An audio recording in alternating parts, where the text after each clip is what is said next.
Welcome, mortals, to the Beautiful Dead podcast.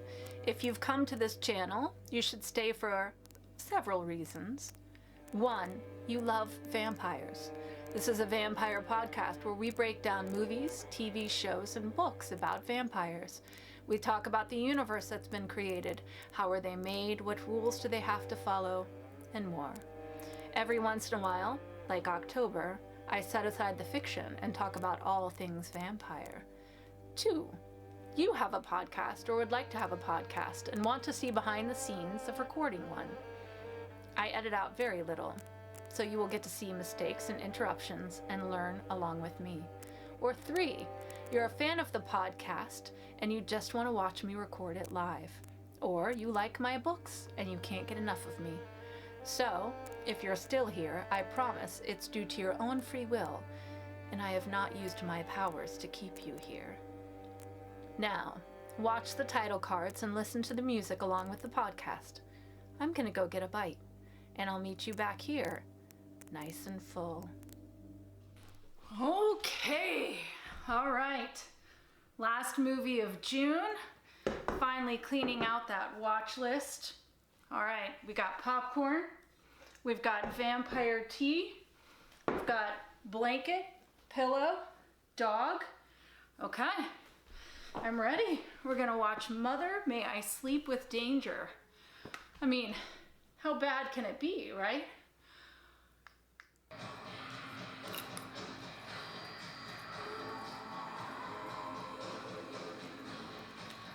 I'm a night walker.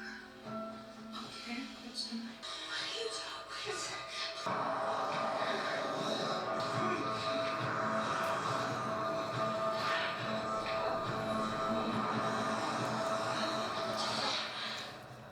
He creates Dracula as a queer figure. Okay, so then Dracula needed to be killed because of Victorian homophobia, but also because he was a murderer. Right. Yeah. What about Twilight?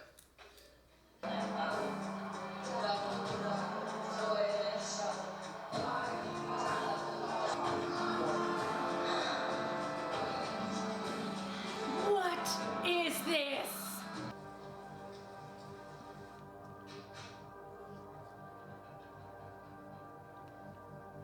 Come, ceiling night.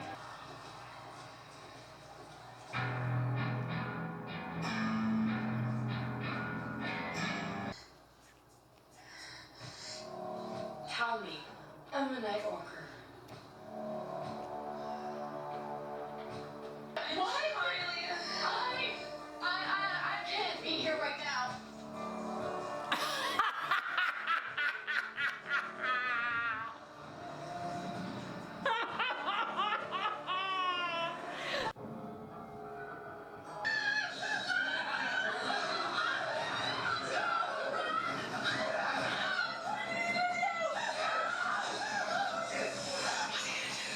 Don't worry.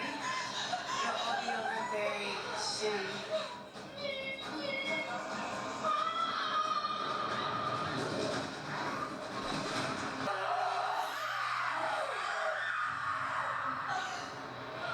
What am I watching? What? Come on.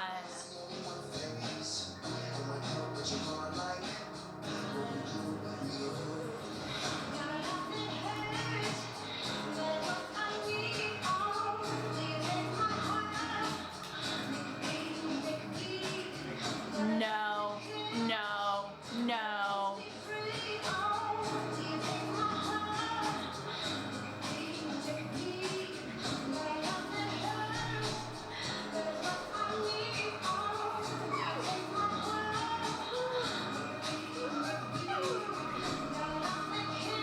Come on. I know. That was awful. We did it, Juliet. I know. I know, I agree. What do you think? What do you think of that movie?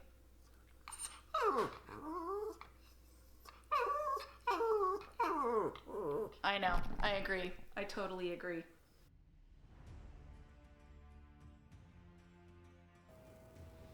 Good evening, my fellow vampire lovers. The sun is going down, and you know what that means. It's time for me to record another episode of my podcast, The Beautiful Dead. As always, I am your host, Lena Nazari. Go to lenanazari.com to find links to my social media. Click on the appearance tab to see where I'm going to be, which as of right now, the only thing I know for sure is Orlando in February 2025, because I've reached out to a few different things. You know, some stuff hasn't worked out, some stuff I'm still waiting on, but I do want to be a little more strategic about what I say yes to and what I am no longer going to do. So if you want to know where I'm going to be as soon as I know, you have to join my Fanged family. You can do that on the first page of lenanazari.com. And then you're going to get email from me. You get the updates before anybody else.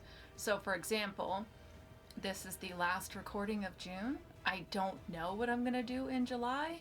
So as I decide what I'm going to do, I will send that list out to my Fanged family before anyone else.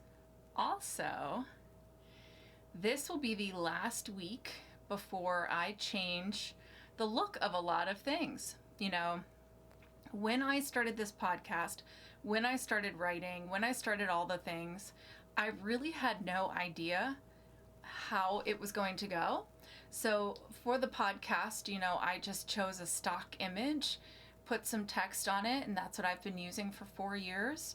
I really didn't have like a logo for my books, for my business, for anything, but it's years later now and things are taking off and I have no plans of ever stopping. So it was time for me to hire somebody to create an original image that will be my new logo. And that is going to be on, I'm going to take everything down. So the YouTube channel is going to look different. All my social media will look different when that new image is now across all of my things. But the Fanged family gets to see that image before anyone else. So they will actually get to see it. Probably by the time this episode drops, they've already seen it. So go join my Fanged family. Watch out for those changes.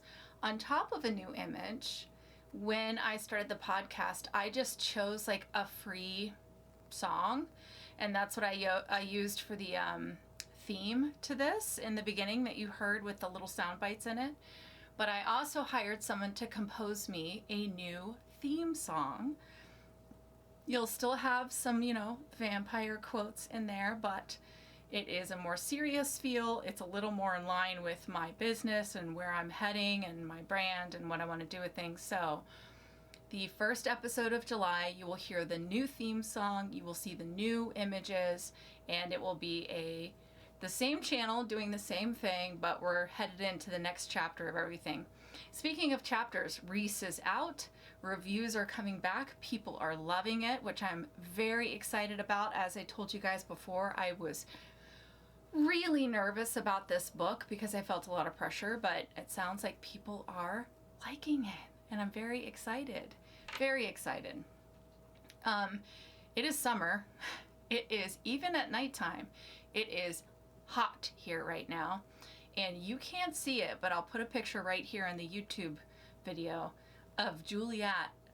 Juliet is asleep in my lap right now, and she is so hot. Oh my gosh, I don't know if I'm gonna make it through the full recording with her in my lap because it's like 100 degrees outside, and she has got to be 100 degrees in my lap right now. So this is why you get to see a little more of me than you're probably used to, because I have a tank top on instead of a t-shirt.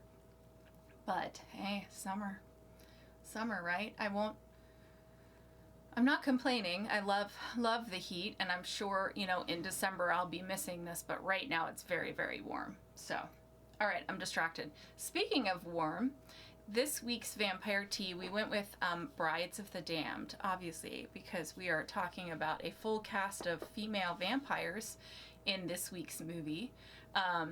This is another one I do. I know I say I do love all of the teas, but this one is a green tea with apricot pieces and nectarine and cranberry. Oh, So good. So we're doing Brides of the Damned.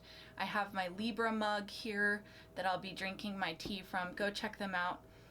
And in the next couple weeks, you're actually going to be seeing an interview with Stavros, who not only makes these beautiful, delicious teas at the Vampire Tea Company, but is also my fangsmith.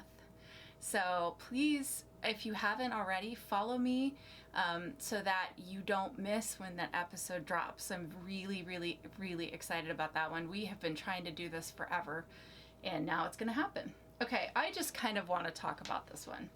It's end of June. This was the last one that I wanted to get off of my watch list. It's been on there for quite some time. Stumbled across it because I remember the Lifetime movie in the 90s. The movie we're talking about today is called Mother May I Sleep with Danger, but this is the one from 2016. So this is the remake. Now what they have done is the previous one was about a mother trying to protect her daughter from an abusive boyfriend, but they have now replaced the boyfriend with a vampire. Came from the mind of Mr. James Franco, so I thought, I'm intrigued. So I let that be the last one of my June clean out, and we are going to talk about it. If you have never listened to this podcast or watched this YouTube channel, massive spoiler alerts, I ruin everything. I completely talk about the movie. So please don't get mad at me if you've been meaning to watch Mother May I Sleep with Danger and you haven't yet and I'm about to ruin it. This is completely on you at this point. All right. Let's do this. It all starts one night when a girl named Pearl is invited to the house of a girl, and she turns out to be a vampire. Going right in. Which they call Nightwalkers. After Pearl is bitten and stabs the girl in the heart, she starts to transform into a Nightwalker as the Nightwalker Queen and her minions give her a captive human as her first meal. Sometime later, a girl in college named Leah is working on a play run by its director and befriends Pearl and falls in love with her, much to the dismay of her mother, Julie. Leah learns that Pearl is a Nightwalker. Pearl's Nightwalker group that preys on abusive men and forcibly inducts women into their group by biting and then not eating them. The Nightwalker Queen has her sights set on Leah as the next member and wants Pearl to bite her, threatening to bite her herself if Pearl doesn't comply. There is a sexual component to biting, as is discussed in a thematic English class discussing vampire novels Dracula and Twilight, characterizing the threat as one of rape. So they're saying that forcing a turn, forcing a bite would be like forcing intercourse. Julie tries to get Leah interested in dating a man named Bob, who she knows to be attracted to Leah. Bob feels entitled to Leah as a longtime friend and is upset when Leah indicates contrary interest in women as a lesbian. He conspires with Julie to expose Pearl as a bad person to win Leah's heart. When this is ineffective, he spikes her drink with a drug and attempts to assault her. The Nightwalkers attack him and start to eat him, but are interrupted, allowing him to transform into a Nightwalker. So now we have our first boy Nightwalker. Now given enhanced abilities, Bob leads the Nightwalkers into an assault of Leah, which disrupts the play that she is in. Julie follows them to the graveyard and is killed by Bob when trying to escape her. Leah takes vengeance by bludgeoning Bob to apparent death. Pearl apparently kills the other Nightwalkers by ripping the throat out of one and blinding the other. After getting far away, Pearl states that she can protect Leah. A mourning Leah doesn't want that and asks her to turn her into a Nightwalker so they can be together for eternity. Pearl does so and Leah becomes a Nightwalker. 1 year later, the Nightwalker gang is still active and heavily scarred, where they are now influenced by Bob as they enter a Halloween party. That's it. For better or for worse, that is the movie. Okay, Trivia. There's not too much trivia about this except for the fact, obviously, as I told you, this is a remake of a 90s Lifetime movie where they took some creative direction in making the abusive boyfriend now a vampire girlfriend. They did bring back at least three that I was aware of. So 2 actors and 1 actress who were in the original are in this one as well. Vampire references. So in this movie, there is a college course within the movie that talks about vampires and sexuality, and they do discuss Dracula and Twilight. So we all know there are actual college classes like this, but it's not a full vampire class. It is an English class that is currently talking about vampires and how they represent sexuality in novels. Nothing new. All right, crossovers. Nick Eversman was in this, and he was also in the spoof Vampires Suck. Ivan Sergey is in this one, and he's also in the comedy Vamps, and was in an episode of Kindred the Embrace. All of these we have talked about. Emma Rigby is in this one and does voices in the animated Castlevania, which is on my list to do, and I think will be coming up sometime this year. I want to do a whole episode just on animated vampires. All right, let's do it. Let's break down the universe of Mother, May I Sleep with Danger.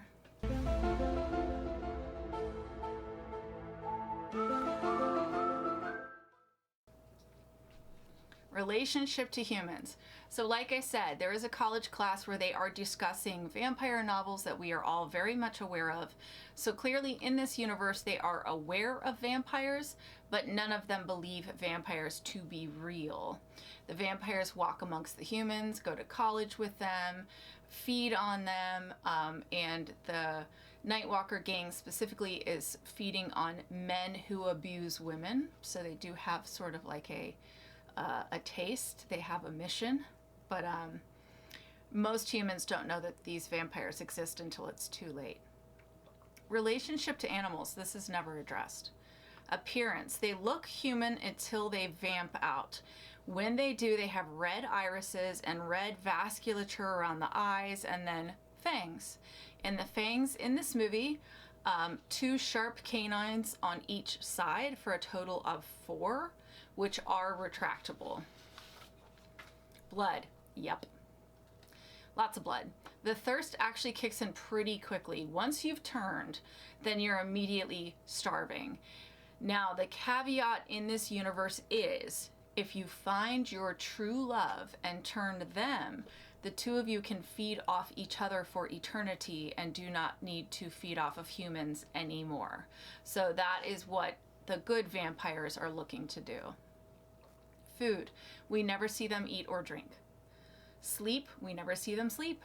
So I don't even know if they do sleep. I can't speak to that. Holy items are never addressed. Rules. Like I said, once you are made a Nightwalker, you thirst for blood until you find your one true love. And then at that point in time, I believe that they can enter any residence that they want to. They don't have to be invited in. We never see the mirror reflection ever addressed. We never see anything about crossing running water or silver or anything like that. There's never any kind of rules addressed for us other than this one true love one, which I think they just introduced for a plot. Powers. They do not appear to be particularly strong or fast. They don't have mind control. I don't even know if they live forever. I think their only power really is just being hot. They're just hot chicks who are vampires, and that is their power. How are they made? 1 simple bite without being killed, and the turn is fast. So if you're a vampire in this universe, you better bite and kill fast, because they do turn very quickly. How do they die? This is where we're going to find some major plot holes.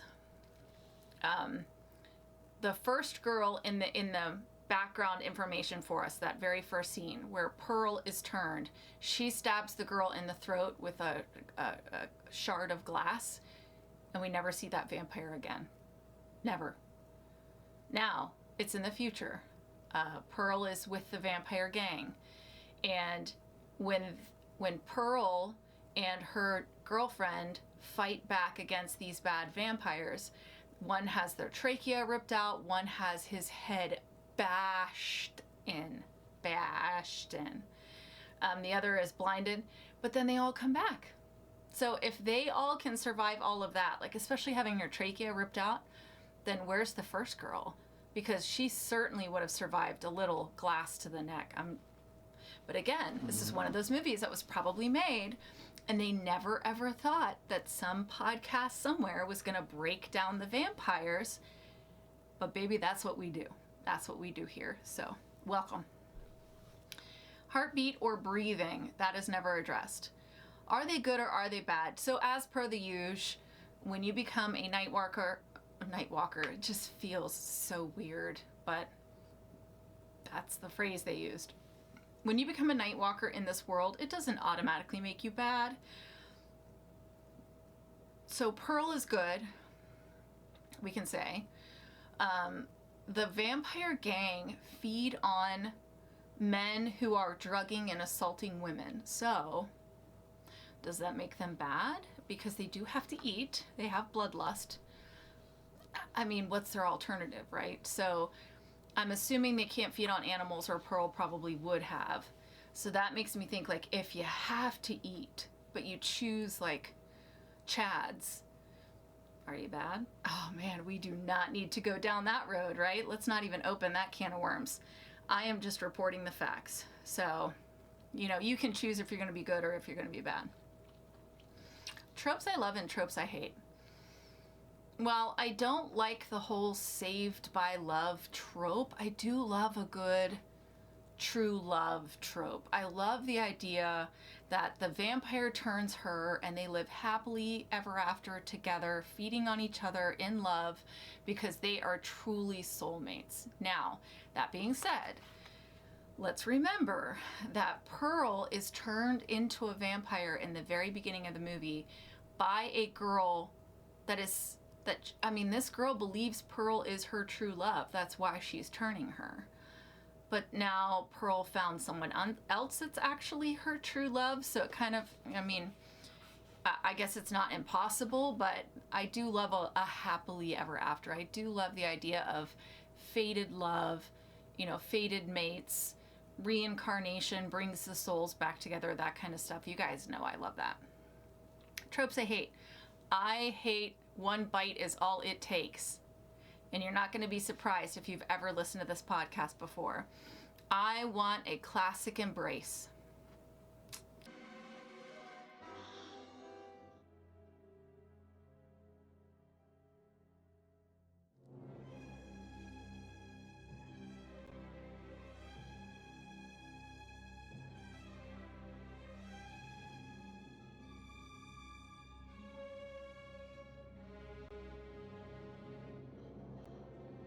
You know what I'm talking about. I hate when the vampire falls in love and the human begs to be turned and the vampire's like, no, I mustn't do this to you. I must not. And I'm looking at you, young Dracula, in Bram Stoker's Dracula. She's like panting in front of you. Panting. You're both half naked. She's like, do it. And you're like, no, I must not. I hate that. Just come on, man. Just do it. All right. Let's do the ratings. All right. I think you guys like the ratings when it's a bad movie. I think you're bored by the ratings when it's a good movie. How scary or evil are the night walkers in Mother, May I Sleep with Danger? They hunt in a pack. Okay, so that's one. They look for a specific type and then they all share one. So the kill count is much lower. They're not very strong. They're not very fast. They are killed basically like the same way a human is. However, most of them, it appears, can just kind of bounce back from that. They can shake it off. So you can have your head bashed in with a gravestone. No problem. Come right back. So I'm going to give them a point for that. Other than that, I am not impressed. You know, hunting in packs is super smart. That's great. But boring, just boring. So I'm not scared. Half of the movie you walk in slow-mo. I feel like I could very quickly outrun you. Also, I'm not a dude who likes to roofie girls, so I'm pretty much safe. The only time I'm in trouble is if you have your sights set on me to join the pack, but I also feel like I've aged out of that because I'm not in college. All in all, 2 out of 10 stakes to the heart for scariness and evil. And also, after this huge, big lead up to the fact that you hate men and you're all lesbians, the guy gets turned and you're immediately following what he says. And he's not even like a super strong guy, he's like kind of a nerdy guy. And the second he's turned, you all just start following him and immediately put him in charge. What? Why? There's like 4 of you and 1 of him, and you're all so much older.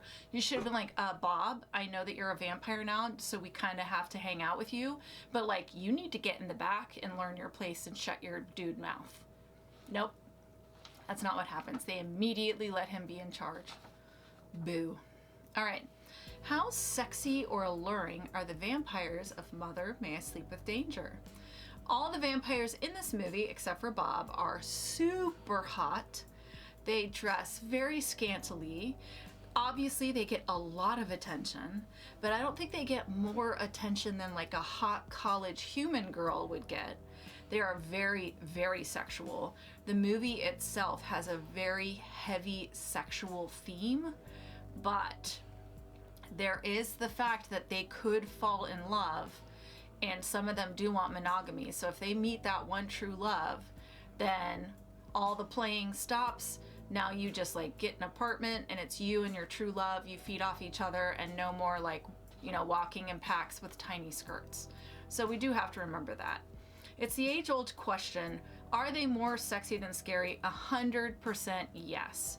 Not extra sexy because they're vampires and they don't have any kind of vampire allure, but still, I will give them solid, middle of the road, 5 out of 10 onks for sexiness and allure.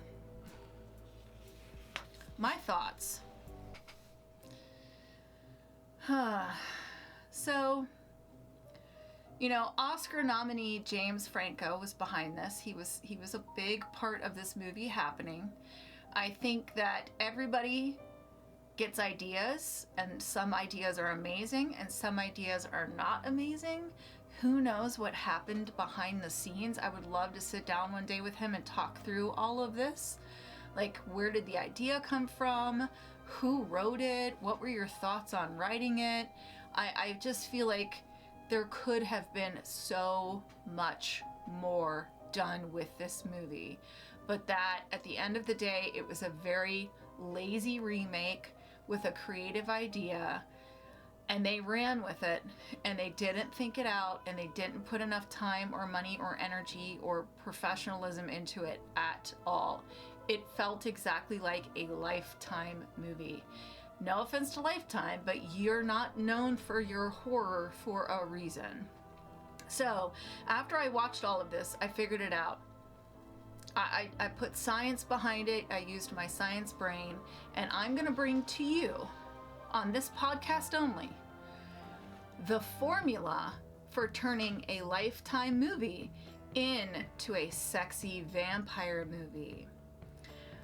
5% homophobia to establish a barrier that the heroine must overcome to be herself and be happy. 10% scenes showing the transition of an awkward boy/friend full of unreciprocated love turning into a jealous psychopath. 10% college lectures that beat the theme of the movie over your head so that you know exactly what the movie's about.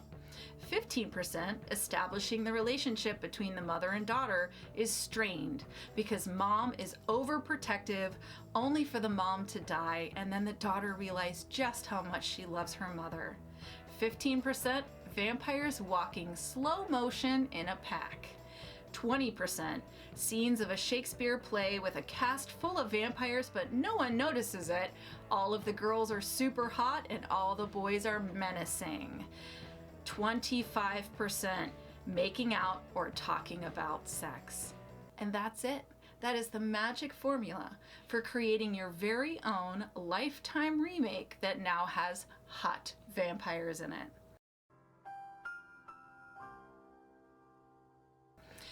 All right, that's it. We are wrapping up June. We're done with cleaning out my watch list.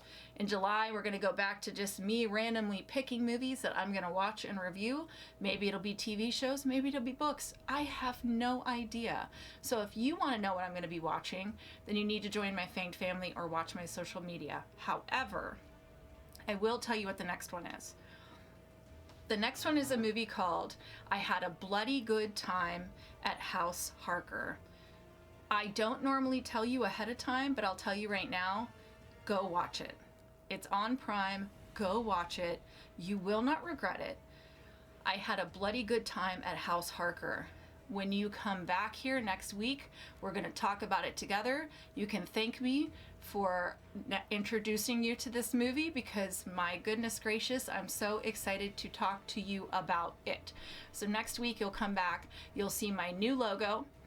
You'll get to hear my new theme music, and we'll get to talk about a great movie. So we're gonna hit July off. Great start to the month.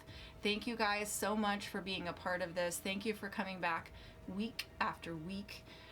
I hope you're staying nice and cool in this very hot weather, and that you have a safe holiday. And I wish you wicked hugs and bloody kisses. Good evening.